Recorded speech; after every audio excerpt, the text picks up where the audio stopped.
Castro at narito ang mga napapanahong balita. Nananatili pa rin nasa Alert Level 2 status ang Bulkang Kanlaon, bunsod ng patuloy na pagtaas ng aktibidad nito.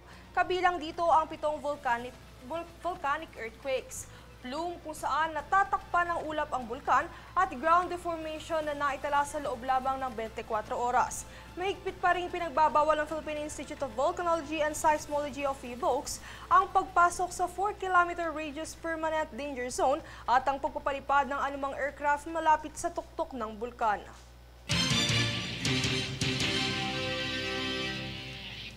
Nagsagawa ng rescue operations ang Bureau of Fire Protection o BFP sa mga flood at landslide prone sa Luzon bilang epekto ng bagyo. Ang operasyon ay nagsimula na sa lugar ng Cavite, kaugnay ang Local Disaster Risk Reduction and Management Office, maging ang kapulisan para itungo ang mga nasa lantasan na nararapat ng evacuation centers. Mayroon ding isinalba sa mga lugar ng Samar, kaugnay ang AFP. Bahagi ng kanilang patuloy na pagsaklolo, nagpapaalala din ang pamahalaan na tumawag sa mga numerong nakatala sa panahon ng sakuna.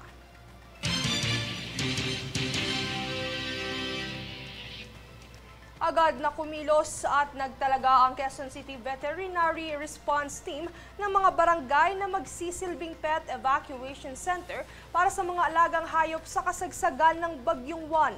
Makikita sa inyong screen ang mga sumusunod na barangay na itinalaga ng vet team ng lungsod.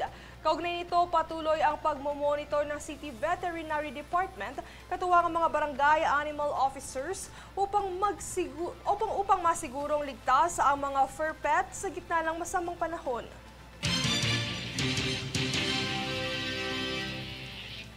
Kami ang boses ng pagbabago. Ako si Princess Castro at ito ang News Force.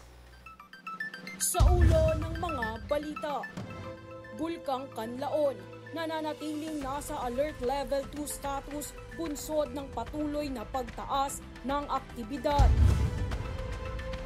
Price freeze sa produktong kerosene at LPG, ipinatupad sa buong bansa mula November 7 hanggang 21. MMDA, nagbabala sa publiko kontra sa pagkalat ng lumang video ng pagbaha sa NCR.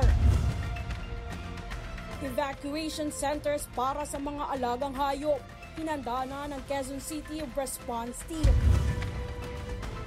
PNP, nasa batang 15.8 million pesos smuggled cigarettes sa Zamboanga City. At OCD, inalerto ang ilang lugar sa Luzon sa pagtaas ng daluyong dulot ng bagyo. Patas at pantay na balita, komprehensibong ulat para sa pulso ng masa. Ito ang News Force.